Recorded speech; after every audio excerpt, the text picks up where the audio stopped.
Hello achievers, welcome to Achievers Classes. Today we are going to start a very interesting chapter. चॅप्टरचं नाव आहे heredity and evolution. बघा chapter खूप interesting आहे. चॅप्टरचं basic आपण already बघितलेलं आहे. Basic मध्ये आपण बघितलं होतं सेल. थोडक्यामध्ये आपण बघूया की आपण काय काय बघितलं होतं आणि पटकन स्टार्ट करूया. सेल मध्ये काय काय असतं, काय काय इम्पॉर्टंट घटक असतात हे आपण ऑलरेडी बघितले. सगळ्यात महत्वाचा भाग म्हणजे सेल. आपली जी बॉडी आहे ही कशापासून बनलेली आहे? सेल. तो खूप सारे बिलियन्स अँड ट्रिलियन्स सेल एकत्र येऊन काय झालेलं आहे, आपली बॉडी तयार झालेली आहे. हे पण सांगितले की सेल, खूप सारे सेल्स एकत्र येऊन टिश्यू तयार होतात. खूप सारे टिश्यू एकत्र आले की ऑर्गन तयार होतात. ऑर्गन पासून ऑर्गन सिस्टीम तयार होते आणि बऱ्याचशा ऑर्गन सिस्टीम्स एकत्र आल्या की आपली बॉडी तयार होते. सर आपल्या शरीरामध्ये कोणकोणत्या ऑर्गन सिस्टीम्स आहेत? आपल्या शरीरामध्ये ब्रेनची सिस्टीम आहे, त्याला कोऑर्डिनेशन सिस्टीम म्हणतो. हार्टची सिस्टीम आहे, त्याला सर्क्युलेटरी सिस्टीम म्हणतो. एक पचन संस्था आहे, त्याला डायजेस्टिव्ह सिस्टीम म्हणतो. ओके. त्याच्यानंतर एक ना अनेक अशा बऱ्याचशा ऑर्गन सिस्टीम्स आपल्या शरीरामध्ये आहे. आपलं शरीर त्या पद्धतीने काम करतं. ओके. सेलच्या आतमध्ये असतो, आपण काय बघितलं होतं, सेलच्या आतमध्ये काय असतो? न्यूक्लियस. न्यूक्लियस नंतर एक थ्रेड लाईक स्ट्रक्चर असतं. ज्या वेळेस सेल डिव्हिजनची वेळ येते, कशाची वेळ? सेल डिव्हिजनच्या वेळेस हे जे थ्रेड लाईक स्ट्रक्चर आहे हे कंडेन्स होतात आणि कंडेन्स झाल्यावर काय तयार होतं? त्यांच्यापासून क्रोमोझोम्स काय तयार होतात? याला काय म्हणतो मग आपण? क्रोमोझोम्स. आपल्या शरीरामध्ये किती क्रोमोझोम्स आहेत? 46 नंबर ऑफ क्रोमोझोम्स म्हणजे 23 पेयर्स आहेत. ओके. हे क्रोमोझोम्स जनरली कोणापासून तयार झालेले असतात? एका न्यूक्लिओटाइड पासून, न्यूक्लिक ऍसिड पासून. त्याचं नाव काय आहे? DNA, deoxyribo nucleic acid. Okay. हे खूप इम्पॉर्टंट आहे. या डीएनए मध्ये बघा, हे डीएनएचं अशा पद्धतीने स्ट्रक्चर असतं. डीएनए अशा पद्धतीने असतो. ओके. आणि त्याच्यामध्ये काय असतात? नायट्रोजिनस बेसेस. काय असतात त्याच्यामध्ये? 4 प्रकारचे नायट्रोजिनस बेसेस असतात. हे आपल्याला आजच्या चॅप्टर मध्ये खूप इम्पॉर्टंट आहे. पहिला आहे अडिनाइन, ग्वानिन, सायटोसिन आणि थायमिन. ओके. हे 4 नायट्रोजिनस बेसेस असतात कोणामध्ये? डीएनए मध्ये. ओके. आता एखादा जर डीएनएचा असा एखादा सेगमेंट जर आपण घेतला, ओके, हा असा एखादा सेगमेंट घेतला, तर या सेगमेंट मध्ये आपल्या शरीराची, कॅरेक्टरची काहीतरी इन्फॉर्मेशन लपून राहिलेली आहे किंवा आहे. ती कोणती इन्फॉर्मेशन असते? जनरली कलर ऑफ आईज, हेअरचं colour, structure of hairs, body structure किंवा तुमचे इमोशनल जे तुमचे स्वभाव आहे, हे सगळे कॅरेक्टर्स या जीन्स मध्ये लपलेले असतात. म्हणजेच काय म्हणता येईल आपल्याला, या डीएनए मध्येच काय असतात? तर जीन्स. आणि हे जीन्स रिस्पॉन्सिबल असतात कशासाठी? जेनेटिकल कॅरेक्टर्स ट्रान्सफर करण्यासाठी. काय करण्यासाठी? जेनेटिकल कॅरेक्टर्स ट्रान्सफर करण्यासाठी रिस्पॉन्सिबल असतात. हे आपण ऑलरेडी बेसिकच्या लेक्चर मध्ये बघितलेलं होतं. ज्यांनी बघितलेलं नाही त्यांनी हे चॅप्टर डिटेलमध्ये बघा. याच्या व्यतिरिक्त आपण अजून आरएनए पण बघितलं होतं. आरएनएचा फुल फॉर्म काय? Ribo nucleic acid. हे 3 प्रकारचे रायबो न्यूक्लिक ऍसिड असतात. पहिलं बघितलं होतं आपण एम आरएनए, त्याच्यानंतर आहे टी आरएनए आणि लास्ट होतं ते R RNA, ribosomal RNA. Messenger RNA, transfer RNA आणि रायबोझोमल आरएनए. हे 3 टाइप सुद्धा आपण त्या ठिकाणी आपण बघितलेले होते. हे तिन्ही आरएनए आज आपल्याला आपल्या या चॅप्टर मध्ये आपल्याला इसेन्शियल आहेत, गरजेचे आहेत. सो स्टार्ट करूया. आपल्या चॅप्टरचं नाव आहे हेरिडिटी अँड इव्होल्युशन. बघा, हेरिडिटी अँड इव्होल्युशन चॅप्टर बघताना हा एक फोटो तुम्हाला खूप इम्पॉर्टंट आहे. ही इमेज खूप इम्पॉर्टंट आहे. या इमेज मध्ये तुम्हाला काय दिसतंय की माणूस सुरुवातीला अशा पद्धतीने होता. हळूहळू हळूहळू त्याच्यामध्ये काय झाली? डेव्हलपमेंट होत गेली. It will take a long distance, long years, म्हणजे near about thousands of years लागले असतील, तेव्हा जाऊन आज आपण एवढ्या प्रगत कंडिशन मध्ये आहोत. Okay. Now we are using mobiles. जो व्यक्ती आपल्याकडे नाहीये, दूरवर आहे, त्याला सुद्धा आपण आज इथे बसल्या बघू शकतो. ही डेव्हलपमेंट माणसामध्ये झालेली आहे, त्याच्या ब्रेनमुळे त्याच्यामध्ये झालेली ही डेव्हलपमेंट झालेली आहे. ओके. सो माणसामध्ये हा विकास कसा घडून आला? यालाच काय म्हणतात? इव्होल्युशन असं म्हणतात. काय म्हणतात? इव्होल्युशन. माणसामध्ये थोडेसे थोडेसे थोडेसे हळूहळू चेंजेस होत गेले. ठीक आहे. जसं आता आपण बघत आहोत की आपण आपल्या आई वडिलांसारखे दिसतो, एक्झॅक्टली सेम दिसतो, कार्बन कॉपी आहे नाही. हे कशामुळे होतं? हे होतं जीन्समुळे. जीन्स कुठे आहेत? डीएनए मध्ये आहेत. ओके, सो आई वडिलांचा डीएनए मधला काही भाग आपल्या शरीरामध्ये इंटर होतो ज्यावेळेस कशाच्या टायमाला? रिप्रोडक्शनच्या टायमाला, आणि मग ते कॅरेक्टर्स आपल्या बॉडीमध्ये काय होतात? शो होतात. आपण थोडेसे आपल्या आई वडिलांसारखे दिसतो कारण आई वडिलांचे कॅरेक्टर वाया जीन्स आपल्या बॉडीमध्ये असतात आणि आपण तसं दिसतो. ओके, सो हेरिडिटी म्हणजे काय? हेरिडिटीचं डेफिनेशन तुम्हाला लक्षात ठेवायचे, transfer of genetical character. Genetical character काय होत आहेत? ट्रान्सफर होत आहेत. कोणते जेनेटिकल कॅरेक्टर्स आहेत सर? कलर ऑफ आईज, स्किनचा colour, colour of hairs, texture of hair, हेअरचं टेक्स्चर. टेक्स्चर म्हणजे काय? तुमचे केस स्मूथ आहेत की रफ आहेत, स्ट्रेट आहेत की कर्ली आहेत, आईजचे कलर कसा आहे, हे सगळं कोणावर डिपेंड आहे? तुमच्या मदर आणि फादरवर. त्यांचे जेनेटिकल कॅरेक्टर्स तुमच्यामध्ये ट्रान्सफर झालेले आहेत वाया जीन्स. यालाच आपण काय म्हणतो? हेरिडिटी असं म्हणतो. Okay, so let us start our chapter that is nothing but the heredity and evolution. Okay, so heredity and evolution chapter बघताना सगळ्यात महत्वाचा भाग आपल्याला बघायचा आहे म्हणजे ती definition, transfer of genetical characters from parents to offspring. हे जेनेटिकल कॅरेक्टर कुठून कोणाकडे येतात रे? पॅरेंट्स कडनं ऑफस्प्रिंग कडे येतात. ऑफस्प्रिंग म्हणजे छोटूसं बाळ जे आताच जन्माला आलंय, न्यू बॉर्न बेबी. ओके, आता मी एवढा मोठा झालोय, आता जर मला पाहिजे जेनेटिकल कॅरेक्टर माझ्या आई वडिलांकडनं घेऊ का? मी घेऊ शकतो मी आता. किंवा मेडिकलमध्ये गेलो, सर माझे डोळे ब्लॅक आहेत, मला ब्ल्यू आईज पाहिजेत, मग थोडेसे जेनेटिकल कॅरेक्टर देतात का? मी खाऊन घेतो, उद्या माझे डोळे निळे होतील? नाही. हे कधी शक्य आहे? ज्यावेळेस तुम्ही जन्माला आलेले पण नाहीयेत, जन्माच्या अगोदरची फर्टिलायझेशनची प्रक्रिया ज्यावेळेस होते त्यावेळेस हे जेनेटिकल कॅरेक्टर्स काय होत असतात? ट्रान्सफर होत असतात. कोणाकडनं? मदर आणि फादर कडनं. ओके, सो ही डेफिनेशन खूप इम्पॉर्टंट आहे, परीक्षेला 1 मार्काला विचारली जाते. काय? Transfer of genetical character from parents to offspring. यालाच काय म्हणतो आपण? काय म्हणतो? वाया जीन्स. यालाच काय म्हणतो आपण? हेरिडिटी असं म्हणतो. समजलं का तुम्हाला? ओके, सो आता ही जीन्स हे कोणी शोधून काढलं? सो लास्ट इयरला आपण एक चॅप्टर बघितलं होतं. ओके, त्या चॅप्टरचं नाव काय होतं? काय होतं चॅप्टरचं नाव? आपण शिकलो होतो बघा, ज्याच्यामध्ये सर ग्रेगर जॉन मेंडलचे एक्सपेरिमेंट्स बघितले होते आपण. पायसम सटायवम, वाटाण्याचा मोनोहायब्रिड क्रॉस, डायहायब्रिड क्रॉस शिकलो होतो, आठवतं तुम्हाला? ओके, सो त्या चॅप्टर मध्ये आपण बघितलं होतं की ही जेनेटिक्सची सुरुवात कोणी केली रे? जीन्सचा शोध कोणी लावला? तर सर ग्रेगर जॉन मेंडल यांनी. मी तुम्हाला सांगितलं होतं, आठवतं का? की ते मॉन्क होते. मॉन्क म्हणजे पादरी, बरोबर? एका चर्चमध्ये त्यांनी बीएड ची एक्झाम दिली होती, एक्झाम शिक्षक होण्याची, बट ती एक्झाम ते काय झाले? फेल झाले. त्याच्यानंतर ते एका चर्चमध्ये कामाला लागले आणि त्या ठिकाणी त्यांनी वाटाण्याच्या प्लांटवर काय केलं होता? एक्सपेरिमेंट केला होता. तिथे त्यांना जीन्सचा शोध लागला आणि मग सगळे एक्सपेरिमेंट्स आपण गेल्या वेळेस डिस्कस केलेले होते. ओके, सो हे आहे ते sir John Gregor Mendel. Okay, Gregor John Mendel यांनी कशाचा शोध लावलाय रे? जीन्सचा शोध लावला. सो त्यांना फादर ऑफ जेनेटिक्स असं देखील म्हणतात. काय म्हणतात? Father of genetics. Okay, so आणखी या क्षेत्रामध्ये महत्वाच्या डिस्कव्हरीज कोणी केलेल्या होत्या? 1 किंवा 2 मार्काला हा प्रश्न तुम्हाला विचारला जाऊ शकतो की इकडे सायंटिस्टची नावं आहेत आणि त्यांनी कोणत्या डिस्कव्हरीज केलेल्या आहेत, ही नावं तुम्हाला परीक्षेमध्ये विचारली जातात.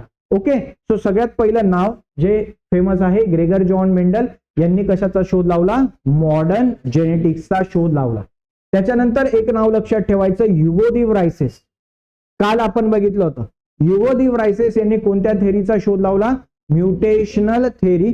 आता फक्त हे नाव लक्षात ठेवा, म्युटेशनल थेअरी. तुम्हाला आता काही समजणार नाही, बट थोड्या वेळाने, अर्ध्या 1 तासाने आपल्याला एक म्युटेशन नावाची कन्सेप्ट शिकायची आहे. त्या म्युटेशन मध्ये तुम्हाला कळेल की म्युटेशन काय असतं. ओके, सो ही म्युटेशनची थेअरी कोणी दिली आहे? ह्युगो दी व्रायसेस. त्यानंतर आहे वॉल्टर अँड सुटन यांनी कोणाचा शोध लावलाय रे? तर ग्रॉस हॉपरची सेल घेतली आणि त्या ग्रॉस हॉपरच्या सेलमध्ये the paired of chromosomes are present असा शोध त्यांनी लावला. तुम्हाला माहिती आहे chromosomes are always present in a pair. आपल्या शरीरामध्ये किती क्रोमोझोम्स आहेत? 46 क्रोमोझोम आहेत. किती क्रोमोझोम्स आहेत? तर मी लगेच दुसरा शब्द असा पण वापरतो, 46 क्रोमोझोम्स मीन्स 23 पेअर्स असं वापरतो की नाही. सो ते chromosomes are always in a pair. नेहमी कशामध्ये असतात? पेअर्स मध्ये असतात. उदाहरणार्थ आपण बघितलं होतं X X chromosome, X Y chromosome. So ही काय रे? पेअर आहे. जसं लास्ट इयरला आपण सांगितलं होतं की जर एखादा प्लांट टॉल असेल तर आपण त्याला कॅपिटल टी घेतलं होतं. जर डॉर्फ प्लांट असेल, छोटूसा प्लांट असेल तर त्याला स्मॉल टी घेतलं होतं. आठवतं का? So these are the chromosomes are always present in a pair. Pair मध्ये असतात. ते कसे असतात? पेअर मध्ये असतात. ओके. सो हा शोध कोणी लावलाय? Walter and Sutton. ओके. काय शोध लावला? की chromosomes are always present in a pair. हे कुठे शोधलं? In a cell of grasshopper. Grasshopper म्हणजे कोण? नाकतोडा. ओके. त्याच्यानंतर 3 नावं लक्षात ठेवायचे, एव्हरी, मॅकार्टी अँड मॅक्लॉइड.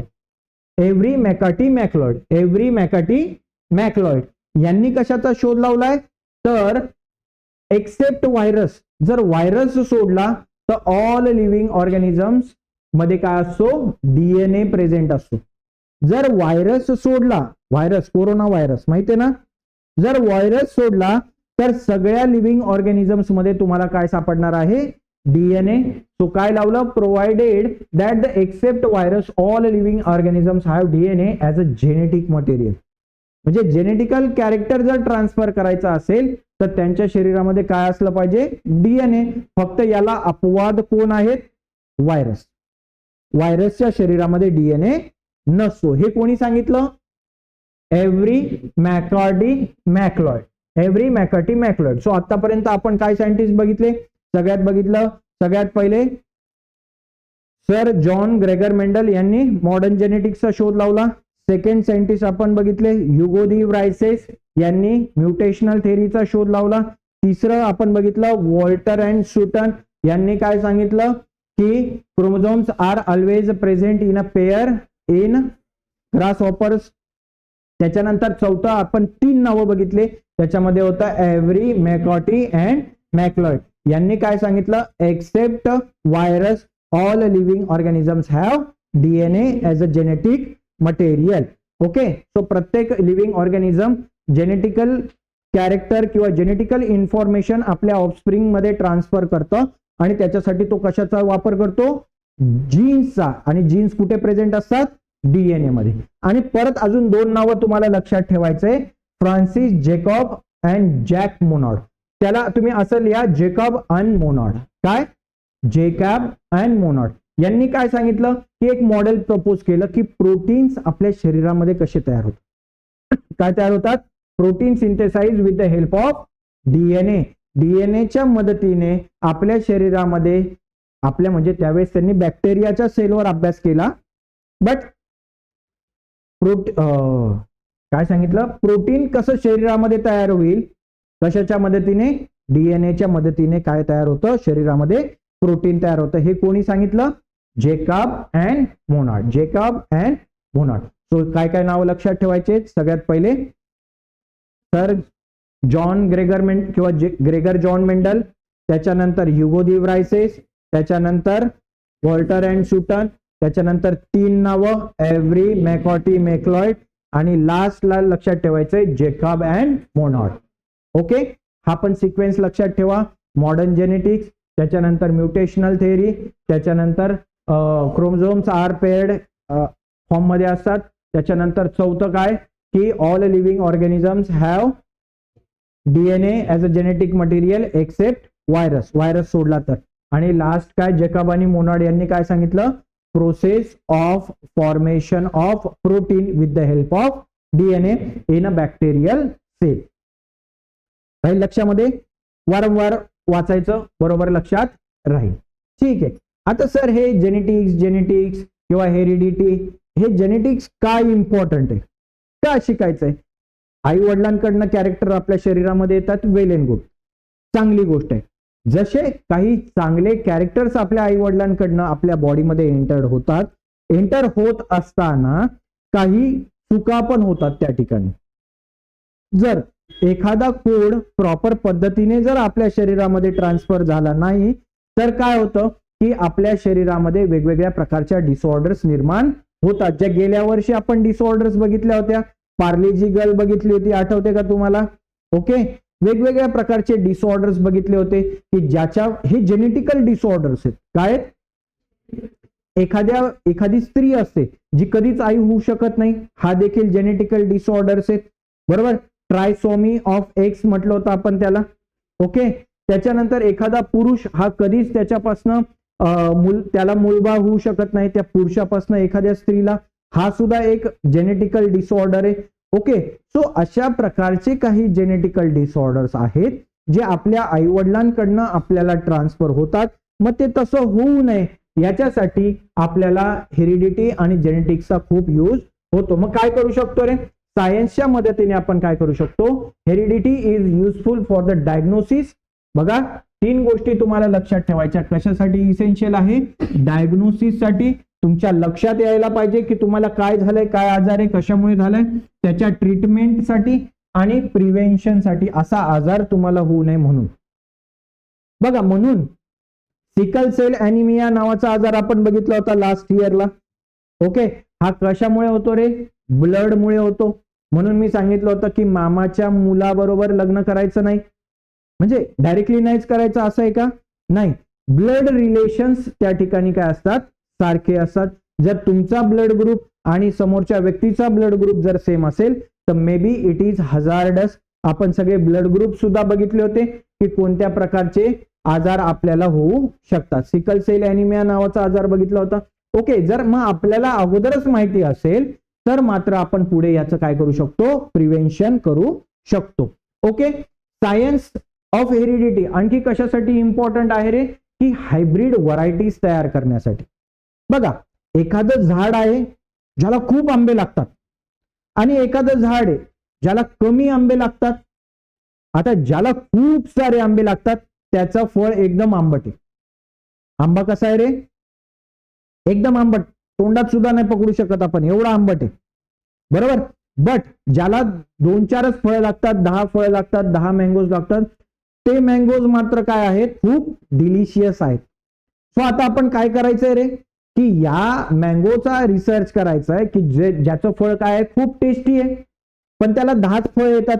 मग ते जे टेस्ट ज्याच्यामुळे येते असं जीन्स आपण त्याच्यामधनं काढायचे आणि कोणत्या प्लांटमध्ये सोडायचे रे? ज्या प्लांटला 1000-2000 फळं येतात किंवा 100-200 फळं येतात. मग हे गोडवाले जीन्स त्याच्या शरीरामध्ये जर टाकले तर आता त्या झाडाला किंवा त्या झाडाची कलम घ्यायची, या झाडाची कलम घ्यायची, त्याचे जेनेटिक्स एकत्र करायचे लॅबमध्ये, असं झाड तयार करायचं की ज्या झाडाला 100-400 फळं पण लागतील आणि शिवाय त्याची टेस्ट त्या गोड आंब्यासारखी सुद्धा असेल, बरोबर. खूप सारे आंबे लागणे ही देखील एक जेनेटिकल इन्फॉर्मेशन आहे आणि ते गोड असणे ही दुसरी जेनेटिकल इन्फॉर्मेशन आहे. या दोन्ही जेनेटिकल इन्फॉर्मेशन आपण एकत्र केल्या, एक नवीन व्हरायटी तयार झाली आणि त्या व्हरायटीला आपण काय म्हणतो? Hybrid variety. याच पद्धतीचा यूज केला गेला आपल्या देशामध्ये आणि अन्नधान्याची क्रांती झाली, त्याला हरित क्रांती असं म्हणतात. अशा काही गायी निर्माण केल्या गेल्या, अशा काही शेळ्या निर्माण केल्या गेल्या, शिप्स, ज्या खूप जास्त दूध द्यायला लागल्या. ओके, हे देखील कशामुळे शक्य झालंय? हेरिडिटी, जेनेटिक्समुळे शक्य झालेलं आहे. ओके, सो हे तुमच्या लक्षात आलं असेल, हा कशाचा यूज आहे? या जेनेटिक्सचा यूज आहे. ओके, सो आता आपल्याला चॅप्टरच्या मेन पार्टकडे जायचंय आणि त्या मेन पार्ट मध्ये आपल्याला काय शिकायचंय की आपल्या शरीरामध्ये आपल्याला जे आवश्यक प्रोटीन्स आहेत हे प्रोटीन्स कसे तयार होतात. ओके, आणि हे प्रोटीन काय करतात? एखादी पर्टिक्युलर आपली जेनेटिकल इन्फॉर्मेशन आहेत हे इन्फॉर्मेशन घेऊन जातात. उदाहरणार्थ मी तुम्हाला एक सांगतो की जर आपल्याला एखादी रेसिपी येत नसेल तर आपण काय करतो? एक पुस्तक उघडतो ज्याच्यामध्ये खूप साऱ्या रेसिपीज आहेत. आपल्याला जी रेसिपी आज बनवायची आहे घरी त्याची इन्फॉर्मेशन बघतो की त्याच्यासाठी कांदा किती लागेल, लसूण किती लागेल, तेल किती टाकायचं, जिरं किती टाकायचं, मोहरी किती टाकायची. सो ही इन्फॉर्मेशन त्या टेक्स्टबुक मध्ये असते. Yes or no. ती इन्फॉर्मेशन आपण कॉपी करतो आणि त्या पद्धतीने ते फूड तयार करतो आणि फूड तयार झालं म्हणजेच काय तयार झालं, आपली रेसिपी तयार झाली. ओके. सिमिलरली आपल्या शरीरामध्ये आता फूड तयार करायचंय आणि ते फूड म्हणजे काय आहे, प्रोटीन. असं समजा हा, प्रोटीन हे फूड नाहीये, नाहीतर तुम्ही म्हणाल सर फूड आहे. ओके. सो आपल्या शरीरामध्ये एक पर्टिक्युलर प्रोटीन तयार करायचंय जे काहीतरी जेनेटिकल इन्फॉर्मेशन घेऊन जातंय. ओके. सो हे तयार करताना, प्रोटीन तयार करताना 3 महत्वाच्या स्टेप्स आपल्याला फॉलो करायच्या. किती स्टेप्स? 3 स्टेप्स फॉलो करायच्या आहेत. पहिली आहे ती म्हणजे ट्रान्सक्रिप्शन, दुसरी आहे ट्रान्सलेशन आणि तिसरी आहे ट्रान्सलोकेशन. Transcription, translation, translocation. कोणी गेलंय वरती का? ते हात असं असं इकडे बाळा, लक्ष दे, स्ट्रेट बस, व्यवस्थित ताट. ओके. चला मग सगळ्यात महत्वाची ट्रान्सक्रिप्शन मधली एक स्टेज आहे ती म्हणजे सेंट्रल डॉग्मा. कोणाला म्हणायचं सेंट्रल डॉग्मा? तर फॉर्मेशन ऑफ mRNA. आपल्याला काय फॉर्म करायचंय रे? mRNA with the help of DNA. डीएनएच्या मदतीने आरएनए तयार करणे. mRNA म्हणजे काय? मेसेंजर आरएनए तयार करणे. याला काय म्हणतात? सेंट्रल डॉग्मा असं म्हणतात. काय म्हणतात? सेंट्रल डॉग्मा असं म्हणतात. आता सर हे काय सेंट्रल डॉग्मा, काय भानगडे, हे सुद्धा आपण पुढे बघणार आहोत डिटेलमध्ये. मी फक्त एक छोटीशी डेफिनेशन तुम्हाला सांगितली सेंट्रल डॉग्माची, आणि ती म्हणजे काय? The process of copying a segment of DNA into RNA. DNA एक लांब लचक असतो. जर सरळ केलं समजा डीएनए ला, तर किती मीटर पर्यंत असू शकतो रे? 2 मीटर पर्यंत लांब एवढा मोठा डीएनए असू शकतो. ओके. सो या डीएनए मध्ये जो कोड आहे तो कोड कॉपी करणे, त्याच्यापासून mRNA तयार करणे, या प्रोसेसला काय म्हणतात? सेंट्रल डॉग्मा असं म्हणतात. आता एक क्विक रिकॅप करूया आपण आणि ह्या गोष्टी समजण्याचा प्रयत्न करूया. आपण बघितलं की आपल्या शरीरामध्ये काय असतं? स्मॉलेस्ट पार्ट असतो सेल. सेलच्या आतमध्ये काय असतं? न्यूक्लियस. बरोबर. न्यूक्लियसच्या आतमध्ये असतं थ्रेड लाईक स्ट्रक्चर, त्यालाच आपण कंडेन्स झाल्यावर म्हणतो क्रोमोझोम्स. ओके. या क्रोमोझोम्स डीएनए पासून तयार झालेले आहेत आणि जर हा डीएनएचा एखादा सेगमेंट जर आपण घेतला तर त्या सेगमेंटला आपण काय म्हणतो? जीन. आणि या जीन मध्ये काय असतं? तुमची जेनेटिकल इन्फॉर्मेशन असते. उदाहरणार्थ असं समजूया की या जीन मध्ये कोणती इन्फॉर्मेशन लपलेली आहे रे? कलर ऑफ आय, आपल्या डोळ्यांचा रंग, आणि तो रंग कसा आहे रे? ब्ल्यू. म्हणजे ही इन्फॉर्मेशन जर आपल्याला ट्रान्सफर झाली आपल्या बॉडीमध्ये, ही इन्फॉर्मेशन जर आपल्या बॉडीमध्ये ट्रान्सफर झाली तर आपले डोळे कसे होणार आहेत? ब्ल्यू कलरचे होणार आहेत. हे डोक्यात आता फिक्स ठेवा. ओके. मग आता आपल्याला डोळे कसे करायचे रे? ब्ल्यू. मग त्याच्यासाठी एक पर्टिक्युलर प्रोटीन लागणार आहे, जे प्रोटीनमुळे काय होणार आहे? आपले डोळे ब्ल्यू होणार आहे. आता प्रोटीन कशापासून तयार होतं सर? हे पण लक्षात घ्या.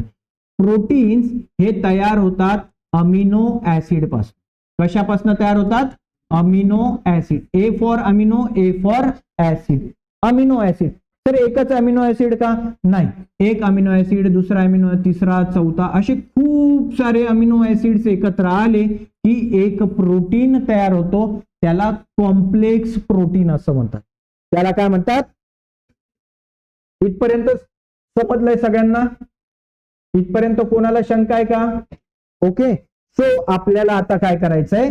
एक जो काय म्हणतात त्याला सेगमेंट आहे डीएनएचा, त्याला ओपन करायचंय आणि त्याच्यापासून जेनेटिकल इन्फॉर्मेशन मिळवायची. समजलं का? इथपर्यंत काही शंका आहे कोणाला?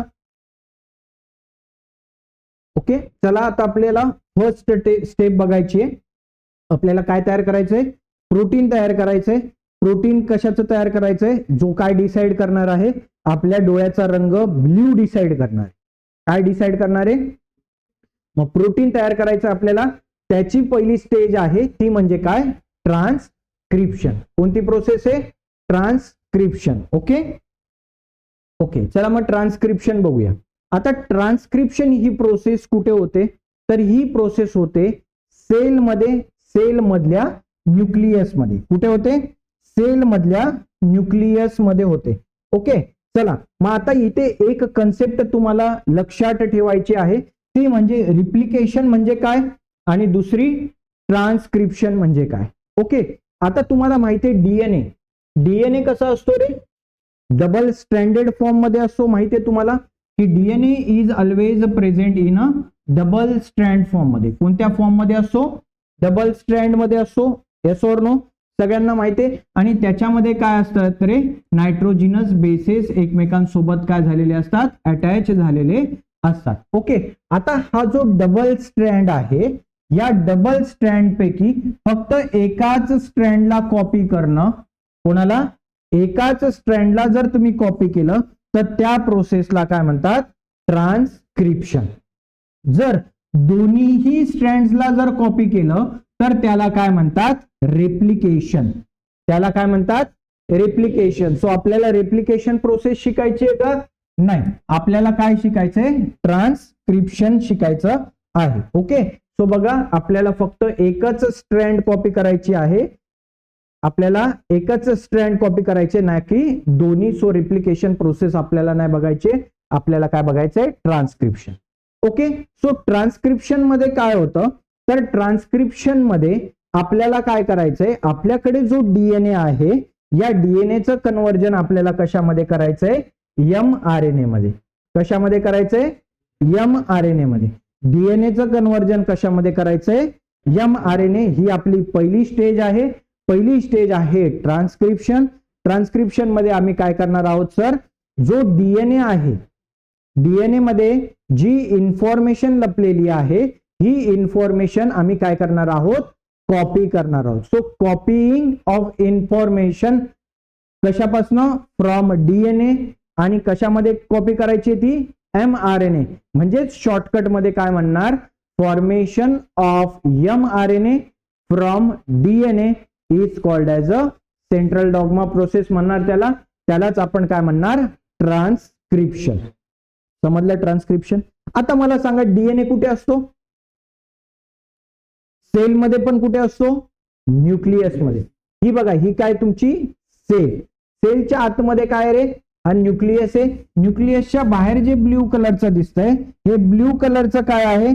दिस इज नथिंग बट द, याला एंडोप्लाझ्मिक रेटिक्युलम म्हणतात. काय म्हणतात? Endoplasmic reticulum. हा जो डीएनए बघा, या डीएनएच्या आतमध्ये तुम्हाला थ्रेड लाईक स्ट्रक्चर दिसतंय का? येस, या थ्रेड लाईक स्ट्रक्चरलाच आपण क्रोमोझोम म्हटलं होतं. ओके, या न्यूक्लियसच्या बाहेर हे लिक्विड लिक्विड दिसतंय का सगळं? याच्यामध्ये हे येलो येलो डॉट्स दिसतात, यांना आपण काय म्हणतो? रायबोझोम्स असं म्हणतो. रायबोझोम्स प्रोटीन करायला आपल्याला मदत करणार आहेत. ओके, आपण ते पण बघूया. ह्या रायबोझोम पासून आपल्याला काय बनवायचंय? प्रोटीन बनवायचं आहे. बट प्रॉब्लेम काय सर? प्रॉब्लेम असा आहे की डीएनए या न्यूक्लियसच्या आतमध्ये लपून बसलेला आहे. Yes or no? डीएनए कुठे? न्यूक्लियसच्या आतमध्ये. आणि क्रोमोझोम काय? न्यूक्लियसच्या बाहेर. डीएनए न्यूक्लियस मधनं बाहेर येईल का? नाही. डीएनए तर न्यूक्लियसच्या आतमध्येच राहील सर. डीएनए बाहेर येणार नाही. ओके, मग डीएनए जर बाहेर येणार नाही, मग कोणाला तरी बाहेर आणावं लागेल. ओके, मग डीएनए जर ऍज इट इज बाहेर येत नाहीये, तर आपल्याला काय करावं लागेल? डीएनए ला कॉपी करावं लागेल. डीएनए ला काय करावं लागेल? कॉपी. आणि डीएनए ला कॉपी करून जी इन्फॉर्मेशन आली आहे, ती इन्फॉर्मेशन बाहेर आणून ती कोणाला द्यायची?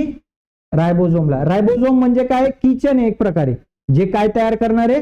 प्रोटीन तयार करणारे. आणि ती रेसिपीची इन्फॉर्मेशन आपण कोणाला देणार? या रायबोझोमला देणार. रायबोझोम आपल्याला पाहिजे तो प्रोटीन तयार करून देणार.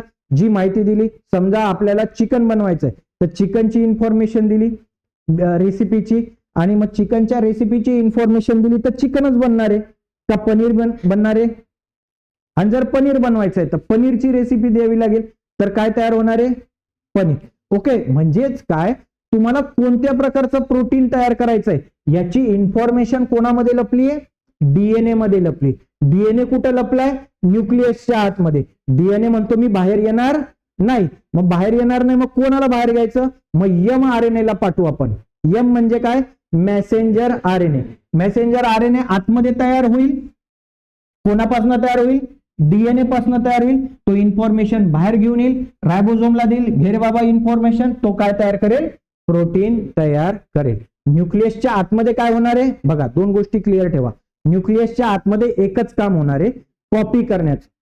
काय कॉपी करायचंय, इन्फॉर्मेशन कॉपी करायची. जो प्रोटीन तयार करायचंय त्याचं कोड वाली इन्फॉर्मेशन कॉपी करायची आहे. कोणाकडनं, डीएनए कडनं कॉपी केली, कोणाला दिली, mRNA ला. काय तयार झालं रे तुमचं, mRNA ला. सो डीएनए पासून mRNA तयार होण्याची जी प्रक्रिया आहे याला म्हणतात सेंट्रल डॉग्मा. त्यालाच आपण म्हणतो transcription. Okay, formation of mRNA from DNA is known as transcription. समजलं का, समजलं. ओके, सो हा mRNA आता आतमध्ये थांबणार आहे का, नाही, त्याचं काम झालंय, त्याने इन्फॉर्मेशन कॉपी करून घेतली. आता तो या पोअर्स मधनं बाहेर येणार आणि ती इन्फॉर्मेशन कोणाला देणार, सेकंड इन्फॉर्मेशन कोणाला देणार, रायबोझोम्सला. मग इथे दोन प्रोसेस होणार आहेत. पहिली आहे तुमची, पहिली ट्रान्सक्रिप्शनचं झाली, दुसरी आहे ट्रान्सलेशन आणि ट्रान्सलोकेशन. ट्रान्सलेशन काय असेल, जी माहिती कॉपी करून आणली त्याला ट्रान्सलेट करायचंय. ओके, आणि ट्रान्सलोकेशन थ्रू आपण काय तयार करणार आहोत, प्रोटीन. समजलं का तुम्हाला, येस. बघा, मग आता जी जेनेटिकल इन्फॉर्मेशन या डीएनए मधनं कॉपी झाली, ही बाहेर आली, ही कोणाला दिली आपण, क्रोमोझोम्सला दिली. आणि क्रोमोझोम्स आता काय तयार करणार आहेत, प्रोटीन तयार करणार आहे. ओके, चला बघा, मग हा आपला डीएनए आहे. आपल्याला काय तयार करायचंय, डोळे ब्ल्यू बनवायचे. ब्ल्यू बनवण्यासाठी काय पाहिजे, प्रोटीन पाहिजे. ती प्रोटीनची इन्फॉर्मेशन कोणाकडे, या डीएनए कडे. हा डीएनए देत नाहीये, मग आपण याच्याकडनं काय करू, कॉपी करून घेऊ. ठीक आहे, चला मग याच्यासाठी आपल्याला कोणाची मदत लागणार आहे, मेसेंजर आरएनए. ओके, मग डायरेक्ट मेसेंजर आरएनए तयार असतो का रे, डायरेक्ट मेसेंजर आरएनए तयार असतो का, नाही, तयार नसतो. तो तयार होतो, तो तयार होतो. मग तो कसा तयार होतो, हेच यालाच आपण काय म्हणतो, ट्रान्सक्रिप्शन. चला मग ट्रान्सक्रिप्शन बघूया. बघा हा डीएनए, आता हे डीएनए ट्विस्टेड फॉर्म मध्ये, डबल हेलिक्स स्ट्रक्चर ज्याला आपण म्हणतो. ओके, सो हे डबल हेलिक्स स्ट्रक्चर काय झालं पाहिजे रे, उघडलं पाहिजे. कारण का बघा, कारण तुम्हाला माहिती आहे सर हा डीएनए आहे असा, येस ऑर नो. इथे जर ऍडेनाइन असेल तर ऍडेनाइन सोबत कोण रिॲक्ट होतं रे, थायमिन, बरोबर. इकडे जर ग्वानिन असेल तर इकडे कोण असेल, मग हे सगळे अटॅच असतात की नाही रे, हे जे नायट्रोजिनस बेसिस आहेत हे एकमेकांसोबत अटॅच असतात. मग अटॅच असतील तर उदाहरणार्थ बघा, ही सीडी आहे, ओके, आणि ह्या त्याच्या पायऱ्या आहेत. आता मला फक्त जर हा एकच रोड काढायचा आहे तर निघेल का, तो निघेल नाही. मग काय करावं लागेल सर, मला काय करावं लागेल, इथून मधीतूनच ब्रेक करावं लागेल. केलं ब्रेक, आता झाले का स्ट्रँड मोकळे, ओके, कट करावं लागेल. सिमिलरली हा सुद्धा ट्विस्टेड फॉर्म मध्ये आणि डीएनए अटॅच आहे एकमेकांना बाय नायट्रोजिनस बेसिस. मग आता ह्याला ओपन करावं लागेल की नाही. माहिती जर आपल्याला घ्यायची, कोड जर आपल्याला घ्यायचंय तर हे आपल्याला काय करावं लागेल, ओपन करावं लागेल. आणि हे ओपन कसं होईल रे, तर ते ओपन होईल एका पॉलिमरेज थ्रू, त्याला म्हणतात आरएनए पॉलिमरेज. आता एक गोष्ट लक्षात ठेवायची, पॉलिमरेज हा शब्द जिथेही आला तिथून तुमची रिॲक्शन काय होणार आहे, स्टार्ट होणार. तात्या इकडे लक्ष द्या, डोनाल्ड तात्या इकडे लक्ष द्या. काय सांगितलं मी तुम्हाला, पॉलिमरेज हा शब्द जिथेही येईल तिथून तुमची रिॲक्शन काय होणार आहे, स्टार्ट. सो आरएनए पॉलिमरेज काय करतो, तुमची रिॲक्शन स्टार्ट करतो पहिला. आता रिॲक्शन कशी स्टार्ट होईल, तर हा काय करेल, आरएनए पॉलिमरेज हा जो ट्विस्टेड वाला डीएनए याला ओपन करायचं काम करेल. काय करेल, ओपन करायचं काम करेल. मग चला आपण त्याला ओपन करूया. आरएनए पॉलिमरेज आला, ओके. हा जो एक सेगमेंट आहे इथे आपला तो ब्लू कलरची इन्फॉर्मेशन आहे ज्याला आपण जीन म्हटले आहे, ओके. सो आता ह्याला ओपन केलं पाहिजे तर ती इन्फॉर्मेशन आपल्याला मिळेल, तर तो कोड मिळेल. चला मग आता आपण काय केलं, हा बघा मागे RNA पॉलिमरेज आहे. ओके, आपण त्याला ओपन करूया. ओपन केल्यामुळे बघा हा कोड मिळाला. G म्हणजे काय, A म्हणजे काय, C म्हणजे काय, T म्हणजे काय, T म्हणजे काय. सो हा इन्फॉर्मेशन ही कोड आहे, ही कोडची भाषा आहे. कोणाची, डीएनएची. ही आपल्याला काय करायची आहे, कॉपी. काय करायची आहे, कॉपी. एक गोष्ट लक्षात ठेवायची आता, डीएनए मध्ये काय असतं रे, डीएनए मध्ये काय असतं, adenine, guanine, cytosine, thymine. But RNA मध्ये काय असतं, तर आरएनए मध्ये असतं ऍडेनाइन, ग्वानिन, सायटोसिन, बट थायमिनच्या जागी काय येतं, युरॅसिल. हे मात्र लक्षात ठेवायचं.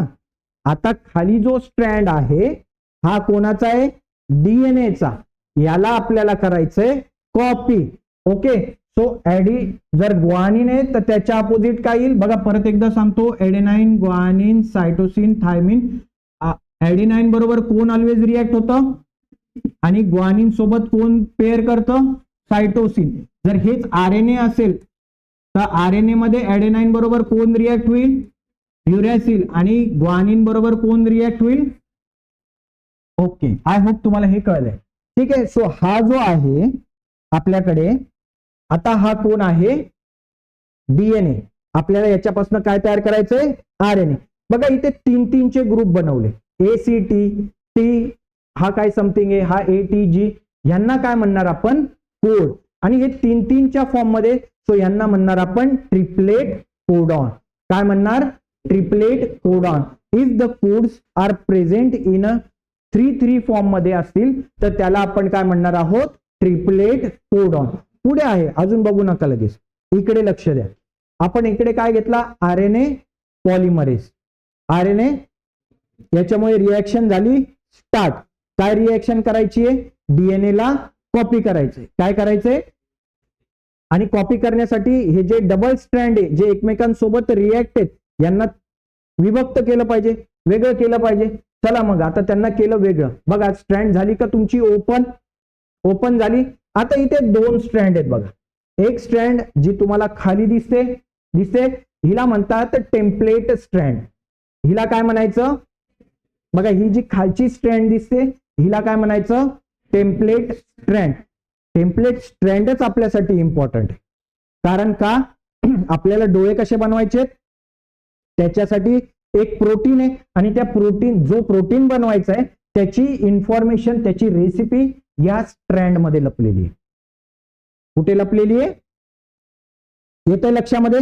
आपल्याला कोणाला कॉपी करायचंय, या स्ट्रँडला कॉपी करायचंय. म्हणजे काय, इथे ऍडेनाइन आहे तर इथे युरॅसिल येईल, थायमिन आहे तर ऍडेनाइन येईल, ग्वानिन आहे तर सायटोसिन येईल, सायटोसिन आहे तर काय येईल, ग्वानिन. ओके, सो अशा पद्धतीने इथे वरती काय तयार होत जाईल, तुमचा mRNA तयार होईल. कॉपी केली ही इन्फॉर्मेशन. सो ही टेम्पलेट स्ट्रँड महत्वाची आहे, हिला म्हणतात टेम्पलेट स्ट्रँड. आणि वरची जी आहे तिला म्हणणार नॉन टेम्पलेट स्ट्रँड. राहील लक्षामध्ये. वरती जी आहे तिला काय म्हणणार, नॉन टेम्पलेट स्ट्रँड. म्हणजे सोप्या भाषेत सांगायचं, हिला कॉपी करायचं, हिला कॉपी केलं की ही इन्फॉर्मेशन तुम्हाला ऑटोमॅटिक मिळणार. कोणाला कॉपी करायचंय, हिला. ओके, सो लक्षात ठेवा, ऍडेनाइन कोणाबरोबर रिएक्ट होतो, ऑलवेज थायमिन बरोबर. आणि ग्वानिन कोणाबरोबर रिएक्ट होतो, सायटोसिन. हे डीएनएचं झालं. पण आता आपल्याला तयार काय करायचं आहे, आरएनए. आरएनए मध्ये ऍडेनाइन कोणाबरोबर रिएक्ट होईल, युरॅसिल बरोबर. आणि ग्वानिन कोणाबरोबर रिएक्ट होईल, सायटोसिन बरोबर. राहिलं लक्षात. ओके, चला मग आता कॉपी करायला सुरुवात करू. ठीक आहे, बघा मग आता एक एक न्यूक्लियोटाइड इथे, नायट्रोजिनस बेसिस इथे ऍड व्हायला सुरुवात होणार आहे. चला मग आता कॉपी करूया आपण पटकन. बघा दिसतायत का तुम्हाला नायट्रोजिनस बेसिस येताना, यस. बघा इथे काय होतं रे, टी फॉर थायमिन. पण थायमिन कोणाचा आहे, डीएनएचा आहे खालचा, बरोबर. सो थायमिनच्या अपोजिट काय आलं, ऍडेनाइन. इथे ग्वानिन आहे तर ग्वानिनच्या अपोजिट काय आलं, सायटोसिन. सायटोसिनच्या अपोजिट काय आलं, ग्वानिन. युरॅसिल. बघा एक एक कोड कॉपी झाला. आणि काय तयार झालं रे, काय तयार झालं, बोला mRNA बघा इकडे सायटोसिन तर ग्वानिन, ऍडेनाइन आहे तर युरॅसिल. आता थायमिन हा डीएनए चा भाग आहे, टेम्पलेट स्ट्रँड आहे. थायमिनच्या अपोजिट कोण येईल? करेक्ट, कळतंय? एव्हरीवन अंडरस्टूड का नाही कळते?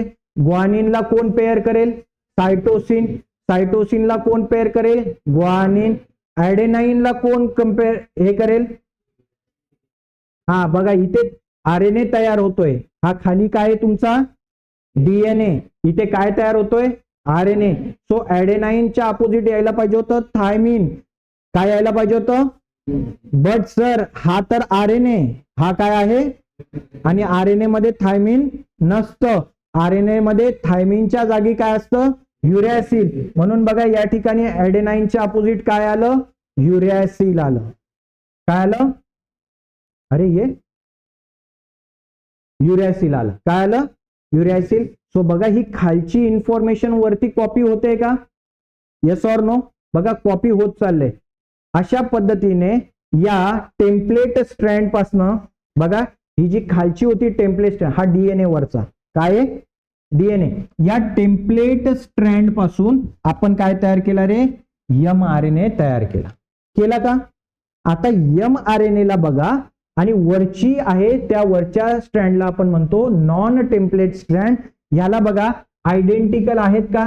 सारखे आहेत का? बघा या ठिकाणी आहे ग्वानिन, या ठिकाणी पण आहे ग्वानिन.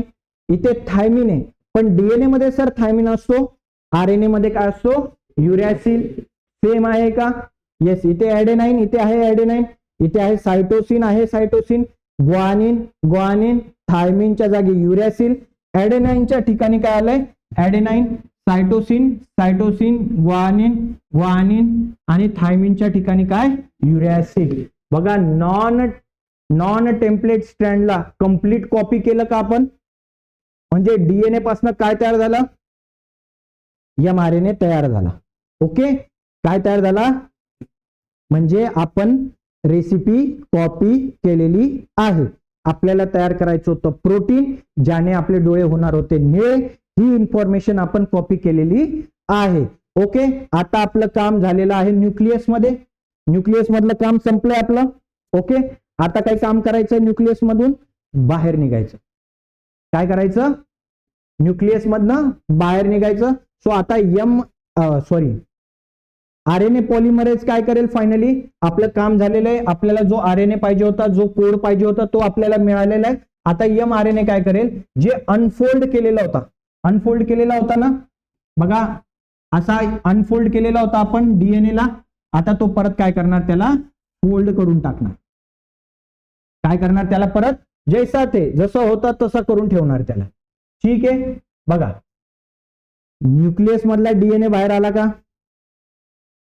न्यूक्लियस मधला डीएनए बाहेर आला का? नाही, डीएनए आतमध्येच आहे. माहिती कॉपी झाली का? आता तुमचा आरएनए बाहेर येईल का? येस. ओके, आरएनए आता काय करायचं आहे आपल्याला? हा बाहेर काढायचा आहे.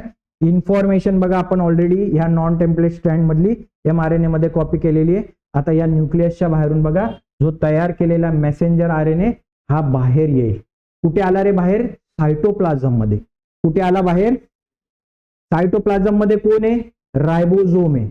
ओके, सायटोप्लाझम मध्ये कोण आहे? रायबोझोम आहे. आता या रायबोझोमचं काम आहे प्रोटीन तयार करणं. प्रोटीन तयार करणार. हे जे छोटे छोटे डॉट्स दिसत आहेत तुम्हाला, याला म्हणतात अमिनो ऍसिड्स. मी तुम्हाला सुरुवातीलाच सांगितलं होतं की प्रोटीन कोणापासून तयार होतं? Amino acid. Amino acid 1, amino acid 2, amino acid 3, असे खूप सारे अमिनो ऍसिड एकत्र आले की काय तयार होतं रे? प्रोटीन. सो ही पहिली प्रोसेस बघितली. त्या प्रोसेसचं नाव काय आहे? ट्रान्सक्रिप्शन. ओके, तिचं नाव काय आहे? ट्रान्सक्रिप्शन. समजलं मग तुम्हाला ट्रान्सक्रिप्शन? ट्रान्सक्रिप्शन मध्ये काही शंका? ट्रान्सक्रिप्शन मध्ये एकच काम आहे, डीएनए पासून mRNA कॉपी करणे. ओके, आता हा mRNA बाहेर आलाय. कुठे? सायटोप्लाझम मध्ये. कुठून? न्यूक्लियस मधून, डीएनए मधून नाही. न्यूक्लियस मधनं कोण बाहेर आलाय?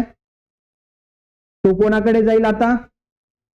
रायबोझोम काय तयार करेल? प्रोटीन. दोन स्टेप्स बाकी आहेत आता. दुसरी स्टेप आहे पहिले झाली ट्रान्सक्रिप्शन, ट्रान्सलेशन आणि ट्रान्सलोकेशन. चला मग आता दुसऱ्या स्टेप कडे जाऊया.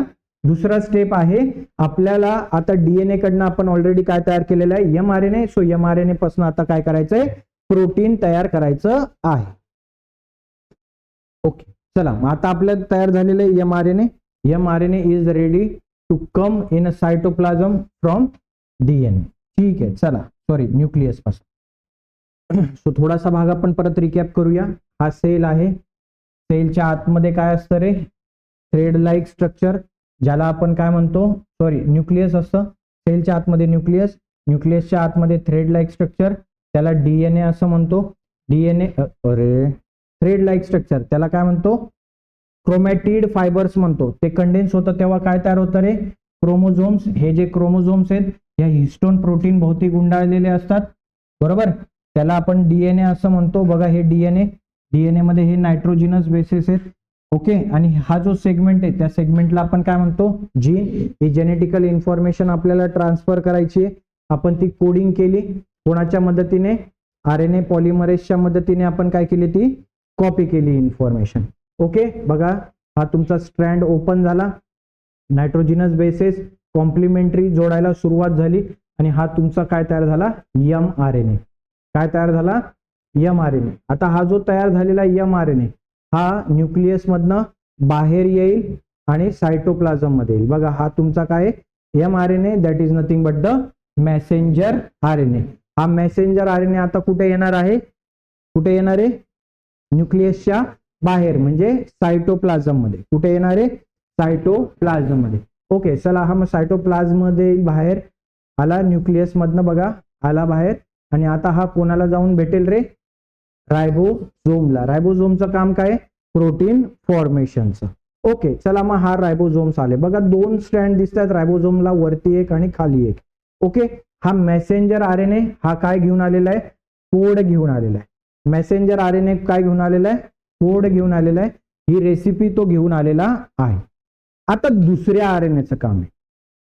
3 RNA आपण बघितले होते. किती RNA बघितले होते, पहिला होता mRNA, तो तयार झालेला आहे, तो डीएनए मधनं आलेला आहे. आता दुसरा RNA आहे ट्रान्सफेरल RNA. ट्रान्सफर करण्याचं काम करतो. तो काय करायचं काम करतो, ट्रान्सफर.